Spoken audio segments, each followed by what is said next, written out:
구워주시는 고깃집 가보면 지금 고기가 타고 있는 것 같은데 제 심장은 막 두근두근 뛰어요. 이거 내가 뒤집어야 되나 말아야 되나 고민하는데 안 오시는 거죠. 보통 로봇이 있는 고깃집 가게 되면 일을 하시는 분들이 테이블에 집중을 많이 해주세요. 반찬이 다 떨어지지 않았는지 달라고 하기 전에 먼저 이를 갖다 주시는, 고객이 받는 서비스 질 자체가 높아지는 거 아닌가. 요새 이제 트렌드는 테이블을 빼고 로봇을 집어넣겠다. 인건비 대비를 비교해봤을 때 로봇의 가격이 월등한 것도 있을 거고요. 아르바이트 분들이 뽑히실 때 로봇이 있다고 말씀을 하셨대요. 더 좋은 근로 환경이라는 거죠. 이런 부분들이 앞으로 강해질 수밖에 없을 것 같고요. 안녕하세요. 저는 폴라리스 3D 대표 곽인범입니다. 폴라리스 3D는 자율주행 서빙 로봇 개발해서 판매하고 있는 기업이고, 로보틱스 쪽에서는 이런 말씀이 있어요. 더 좋은 기술력으로 보답하겠다. 그게 약간 일반적인 인식이었다고. 더 좋은 가격으로 보답하겠다. 타사들 대비해서 가격이 한 절반 정도 제품의 주요 특징입니다. 게임 체인저의 역할을 지금 하고 있다고 보고 있고,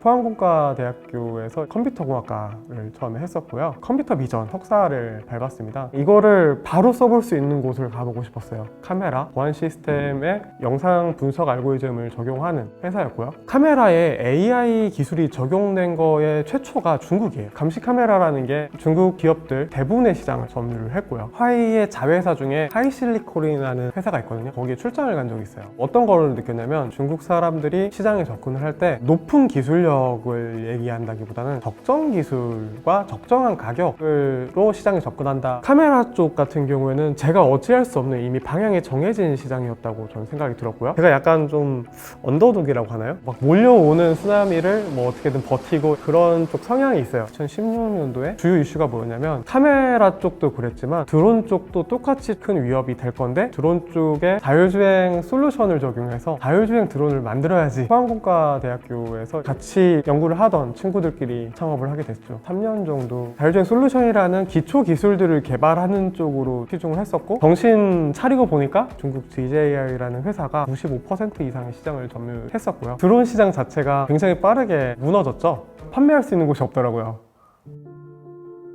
사실 좀 많이 힘들었었습니다. 시장성에 대한 의문이 있다 보니까 제품의 완성도도 빠르게 높아지지 않는 상황이었고, 저희의 꿈은 저 위에 있고 현실은 이러니 누구나 현실과 이상 사이에서의 괴리감이 사실 제일 힘든 것 중에 하나지 않습니까? 국내 모 대기업에서 M&A 건에 대한 검토한 적이 있어요. M&A 건이 이제 엑시스라는 가장 좋은 방법 중에 하나지 않습니까? 그때 많은 것들을 생각했던 것 같아요. 모두를 만족시킬 수 있는 M&A는 없다. 우리는 모두 같은 배를 탔는데 제가 가장 많은 지분을 가지고 있는 사람이고 일방적으로 결정을 하는 상황이지 않습니까? 상대편 회사가 평가하는 저희와 저희가 생각했던 잘난 저희는 큰 괴리감이 있었거든요. 받아들이게 되면은 그 괴리감에 대한 게 구성원들의 아쉬움이 될 거지 않습니까? 제 걸 희생한다기보단 다른 분들 걸 많이 희생하게 되겠죠. 다음에 이런 팀을 꾸릴 수 있을 것인가 두려움이 있었어요. 가장 아쉬웠던 거는 로봇의 대중화라는 생각을 가지고 회사를 설립했는데 실현시키는 데는 크게 일조하지 못했다는 거예요. 마지막 한번 제대로 해봐야 되지 않을까. 가장 고객이랑 맞닿을 수 있는 분야를 해야겠다. 그게 저희는 서빙 로봇이라고 생각을 했고요. 피벗을 했습니다.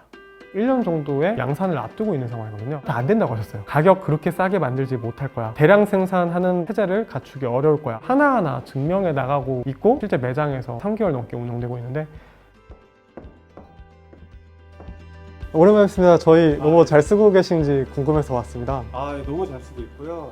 고객사 중에 삼계탕 매장이 있거든요. 로봇의 활용도는 한 0.5인분 정도 되는 것 같다. 시장에 굳어진 인식이 뭐냐? 서빙 로봇은 바쁠 때 쓸 수가 없다. 기존에 있는 서빙 로봇들 같은 경우에는 사람보다 한 절반 이하 속도로 나르고요. 점주분들은 되게 답답해하세요. 비싸게 주고 사왔는데 바쁠 때 쓸 수 없으면 효용성이 크게 떨어지는 거 아닌가? 활용성을 높이려면 속도가 더 빠르게 움직여야 된다. 기존에 있는 다른 서빙 로봇들보다 2배 정도 빠르게 나가죠. 빠르게 움직여야 된다는 거에 반대급부는 안전사고에 대한 위험이 증가해요. 로봇이 빨리 가는데 갑자기 사람이 접근하게 되면 멈춰야 되는데 안에 음식물이 또 쏟아질 수가 있어요. 이런 부분들을 해결하면서 로봇은 빨라야 돼요. 그런 것들을 개선을 해서 로봇을 운영하고 있어요. 이 환경 같은 경우에는 굉장히 좋은 환경이라고 보이지만 바닥을 보면은 상당히 많은 요철들이 있고요. 올라오는 잔진동들은 단순하게 하드웨어적인 설계만으로는 잡을 수가 없고, 극복하기 위해서는 소프트웨어적인 제어 기술이 들어가야 됩니다. 기존 서빙 로봇 하드웨어를 통한 진동 저감 기술만 적용이 되어 있습니다. 요철이 있다거나 하는 환경에 대해서는 제어가 잘 안 되거든요. 저희 같은 경우에는 센서를 과거부터 오랫동안 다뤄왔던 경험이 있습니다. 기본적으로 장착되어 있는 센서들을 바탕으로 진동 제어 같은 부분들 빠르게 해볼 수 있었고요. 진동을 감지를 하고 분석을 해서 감소시키는 게 주요 핵심이라 보시면 될 것 같습니다. M&A 이전에 고객의 소리를 듣는 거를 되게 부담스러워했어요. 해야 될 거는 너무 많은데 방해되는 거 아니냐. 기존에는 새로운 기능들을 기획을 할 때 엔지니어들끼리 논쟁을 했어요. 지금은 그런 과정을 거치지 않습니다. 몇 명의 점주분이 이런 기능을 요구했는가 우선순위를 정하고 기능을 정의합니다. 로봇을 만드는 거는 우리가 잘났다고 세상에다가 얘기하는 게 아니라 실제 사람들이 필요로 하는 걸 만들기 위해 노력을 해야 되는 거라고 보고 있어요. 그게 저희의 좀 근본적인 태도 변화?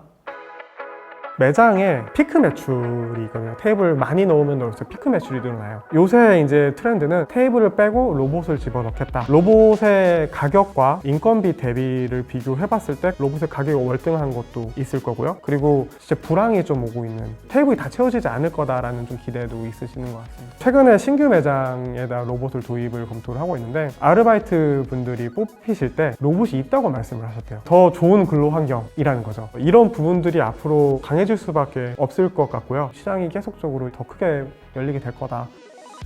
로보틱스 쪽에서는 이런 말씀이 있어요. 더 좋은 기술력으로 보답하겠다. 그게 약간 일반적인 인식이었다고. 더 좋은 가격으로 보답하겠다. 엔드 유저 가장 중요한 건 가격이다. 기존에 서빙 로봇만 하더라도 4년 정도 시장인데 저희처럼 접근한 회사가 없었거든요. 다른 로봇 회사들은 오픈소스 기반으로 되게 빠르게 만드십니다. 오픈소스는 시스템 자체가 좀 무겁습니다. 기술을 다 자체적으로 만들다 보니까 프로토타입이 나오는데 굉장히 오랜 시간이 걸렸거든요. 많은 부분들을 내재화를 했습니다. 센서에 대한 캘리브레이션 하는 기술 갖추고 있기 때문에 많이 비싼 센서들을 사용한다기보단 적합한 센서들을 많이 사용을 해요. 그러다 보니까 원재료 비용도 중국 회사들이랑 좀 경쟁할 수 있는 수준이라고 보시면 될 것 같습니다.